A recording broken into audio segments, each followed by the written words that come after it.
Stop. If you're doing a mid-year portfolio review right now, you might actually be destroying your long-term wealth, not building it. The way most people approach this check-in is fundamentally flawed, treating it like a frantic race pit stop. But what you think you need to do is almost certainly the opposite of what you should do. This isn't just inefficient, it's detrimental. You scan headlines, see a dip or surge, and feel you need to do something. Let's cut through the noise and debunk some dangerous myths that are silently eroding your portfolio. Myth number 1, a mid-year review means reacting to every market fluctuation. This is perhaps the most destructive myth. People see their portfolio value fluctuate over 6 months, a major news event, or a sector takeoff, and they feel an urgent need to pivot. Let's be clear. The market is designed to be volatile in the short term. The S&P 500, for instance, has historically averaged an annual return of around 10% over the last 50 years. But within those years, it's a roller coaster. We see 10% corrections on average every 1.5 to 2 years, and 20% bear markets every 3 to 5 years. Reacting to these normal market cycles is a fool's errand. You're trying to time the market, a strategy even professionals consistently fail at. But here's what most people completely miss when they panic about short-term dips. If you sell when things are down, you lock in losses. If you buy when things are soaring, you often buy at the peak. Your mid-year review is not about adjusting to the noise, it's about ignoring it. It's about checking your own long-term plan, not the market's short-term whims. Myth number 2, you need to chase the hot stocks or sectors that performed well in the first half. This is a classic rookie mistake, and frankly, many seasoned investors fall victim to it. You see TechX up 30% or Energy Y outperforming, and immediately think, I need to get in. This is chasing performance, almost always a losing strategy. Financial markets exhibit regression to the mean. What performs exceptionally well often cools off, even underperforms in the next period.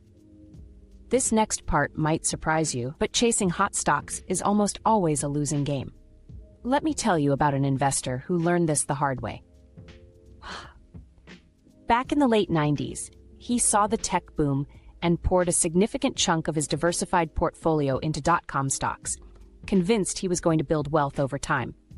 He abandoned his long-term plan, doubled down on a few high flyers, and when the bubble burst in 2000, he lost a substantial portion of his net worth.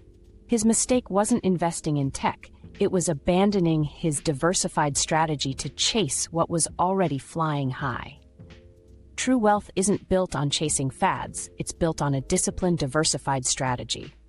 Myth number 3, a mid-year review is about making drastic portfolio changes. If you're thinking about overhauling your entire investment strategy just because we're halfway through the year, you're missing the point entirely. A proper mid-year review is about rebalancing, not reinventing. You set an asset allocation at the beginning, say 70% stocks, 30% bonds, based on your risk tolerance and time horizon. Over 6 months, market movements will shift that. Perhaps your stocks performed exceptionally well and now they make up 75% of your portfolio. Or bonds lagged and they're down to 25%. So if you shouldn't overhaul your portfolio, what should you do? This one simple, disciplined action is key. Rebalancing simply means selling a small portion of what has overperformed to buy a small portion of what has underperformed, bringing you back to your target allocation. This isn't drastic change, it's disciplined maintenance. It forces you to buy low and sell high in a systematic way, removing emotion from the equation. It's like checking the tire pressure on your car. You top it up, you don't swap out the engine. Aim for a small adjustment if your allocation drifts by, say, 5% from your target, not a complete overhaul. Myth number 4, if your portfolio is down, you're doing something wrong. This myth fuels panic and bad decisions. Markets go up and markets go down. Period. A down quarter or even a down half year doesn't mean your strategy is flawed or you're a bad investor. It means the market is doing what it does. Downturns can even be opportunities for savvy investors to buy more assets at lower prices, especially if dollar-cost averaging through automated contributions. Your focus should always be on your long-term goals and whether your current contributions and asset allocation are aligned with reaching them. A temporary dip in value is a blip on a multi-decade journey. If you had a sound plan from the start, stick to it. Don't let a few months of red numbers derail years of potential growth. The Truth Revealed, a mid-year review, is about you, your plan, and your discipline. So, what is a proper mid-year portfolio review? It's not about reacting to market noise, chasing performance, or making drastic changes. It's a strategic check-in, a moment to ensure your portfolio is still aligned with your original investment plan, your risk tolerance, and your financial goals. It's about maintenance, not a redesign. It's about looking inwards at your financial life, not outwards at market headlines. Here's the simple, actionable truth about what you should be doing right now. 1. Revisit your goals, not just your returns. Did your life situation change? New job, new house, kids, retirement age shift?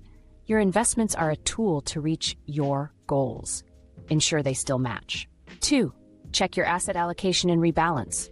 Look at your target allocation, e.g. 60% stocks, 40% bonds. Has it drifted more than 5% in any category? Rebalance back to target. Sell a little of the overperformer, buy a little of the underperformer. 3. Review your contributions. Are you maximizing your tax-advantaged accounts like your 401k, IRA, or HSA? Are you on track to hit your annual contribution limits? If not, adjust your automated contributions for the second half of the year. Every dollar contributed now has more time to grow. 4. Audit your fees. This is critical. Many investors unknowingly pay excessive fees that significantly eat into their returns. A seemingly small 1% difference in fees over a 30-year period on a $500,000 portfolio could cost you over $200,000 in lost returns.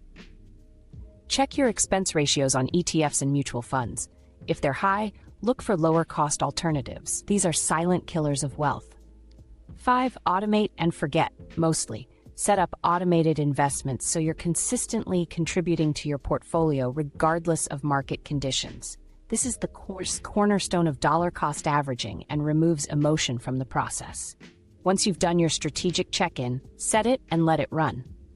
This video is for educational purposes only and does not constitute financial advice. Always consult a qualified financial advisor before making financial decisions. Your actionable takeaway today, right now, is this: stop trying to be a market prognosticator and start being a disciplined executor of your own financial plan. Take 5 minutes today to pull up your asset allocation. Are you drifting? Automate a small adjustment and then go back to living your life, knowing your money is working smart, not hard, towards your future. That's the no-nonsense approach to true wealth building.